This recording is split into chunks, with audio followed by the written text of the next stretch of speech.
You make your first mortgage payment, $2,000. $300 goes toward owning more of your house.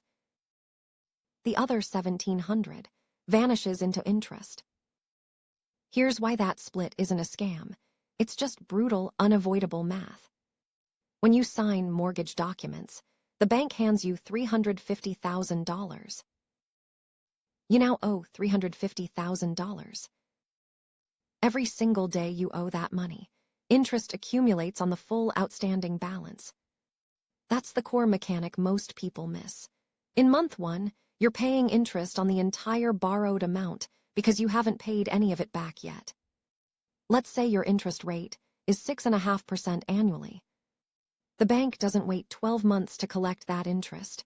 They calculate it monthly. 6.5% divided by 12 months equals roughly 0.54% per month. Apply that to your $350,000 balance.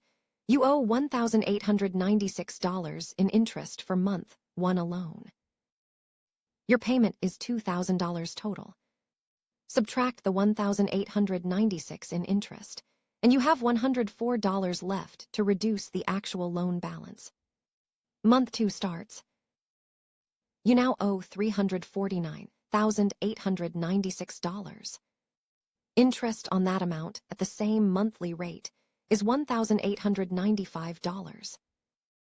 Your $2,000 payment covers interest first, leaving $105 for principal. The balance drops to $349,791. This cycle repeats 360 times. Amortization is the formal term for this shifting ratio between interest and principal within a fixed payment. Your payment stays the same, $2,000 every month for 30 years, but the composition changes because the outstanding balance shrinks. By year 5, you've knocked the balance down to roughly $315,000. Now your monthly interest charge is only $1,700. Same $2,000 payment, but $300 goes to principal instead of $104. By year 15, the balance is around $220,000. Monthly interest drops to $1,200.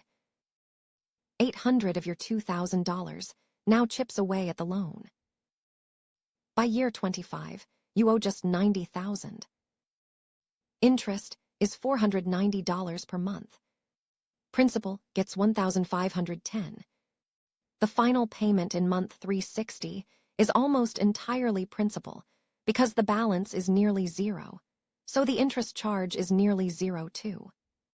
The reason early payments feel lopsided is simple. You borrowed the full amount up front. The bank's risk is highest at the beginning. They're exposed to $350,000 walking out the door. If you default in year 2, they've only collected a few thousand in principal repayment. The interest-heavy early years compensate for that risk.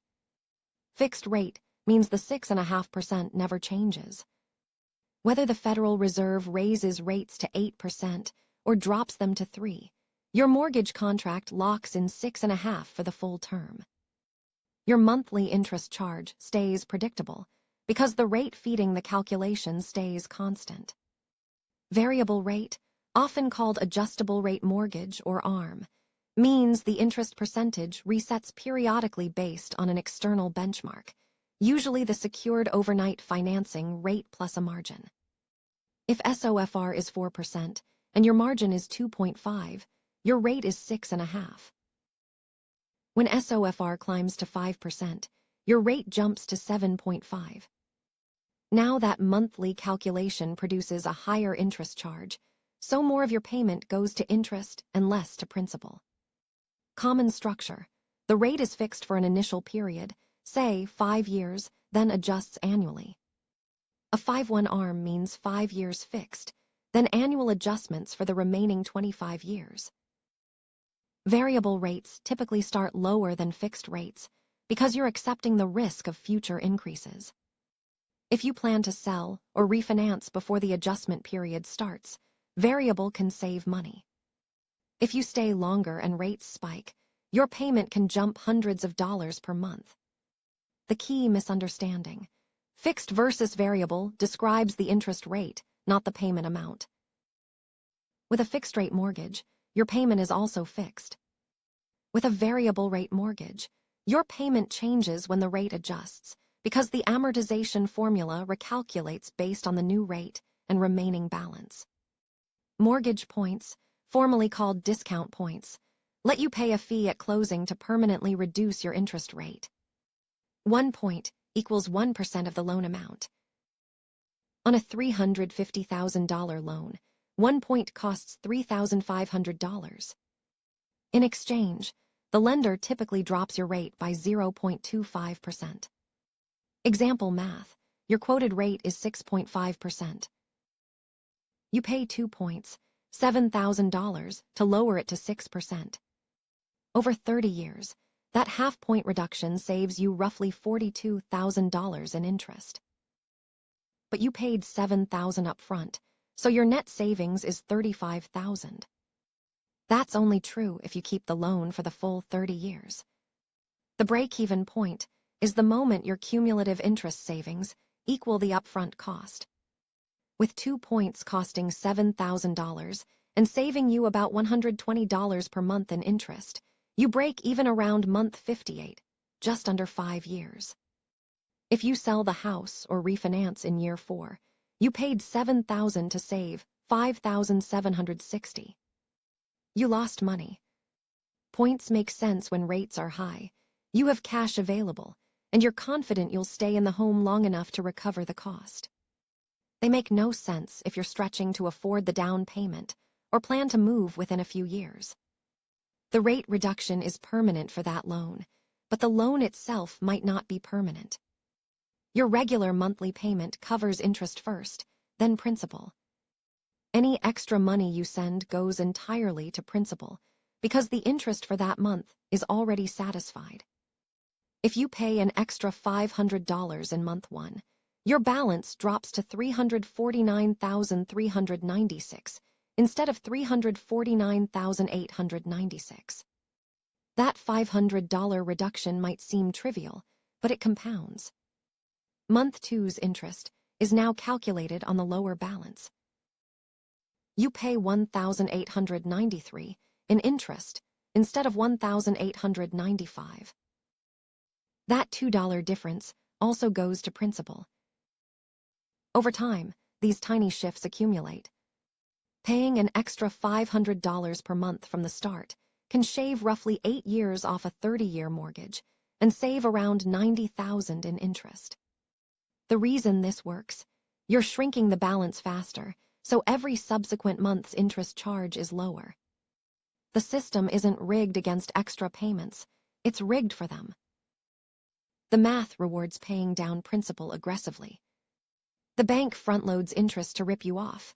No. Interest is calculated on the outstanding balance every month.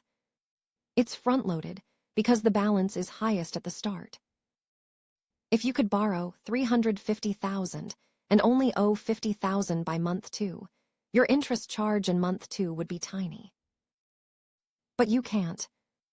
You borrowed the full amount, so you pay interest on the full amount.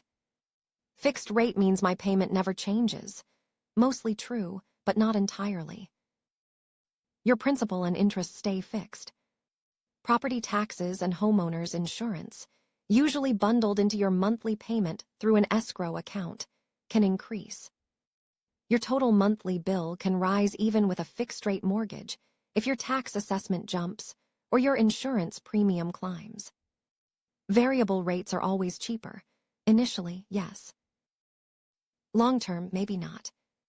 If you take a 5/1 ARM at 5% and rates climb to 7% in year 6, you'll pay more than someone who locked in 5.75% fixed from day 1. Variable is a bet on either selling soon or rates staying low. Interest-only mortgages exist. You pay only the interest charge each month, no principal reduction at all. The balance stays $350,000 for the entire interest-only period, often 5 to 10 years. After that, the loan converts to a standard amortizing payment, But now you're cramming 30 years of principal repayment into 20 or 25 years. Monthly payments spike dramatically. Negative amortization loans, rare now, common before 2008, allow payments smaller than the monthly interest charge. The unpaid interest gets added to your loan balance. You can owe more than you borrowed. These imploded during the financial crisis and are heavily restricted now. Bi-weekly payment programs marketed as hacks aren't magic. You're just making 13 monthly payments per year instead of 12, because 26 bi-weekly payments equals 13 full payments.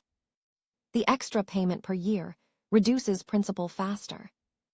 You can replicate this by adding 1/12 of your payment to each monthly check without enrolling in a special program. A mortgage is a loan where interest is calculated on the outstanding balance every month. Early payments are mostly interest because the balance is highest at the start.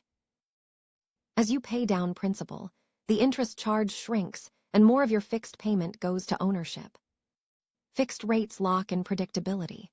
Variable rates trade that certainty for a lower initial cost and the risk of future increases. Points let you pay now to save later, but only if you stay long enough to break even. Extra payments hit principal directly and shorten the loan because they shrink the balance that generates interest. The system isn't designed to trap you.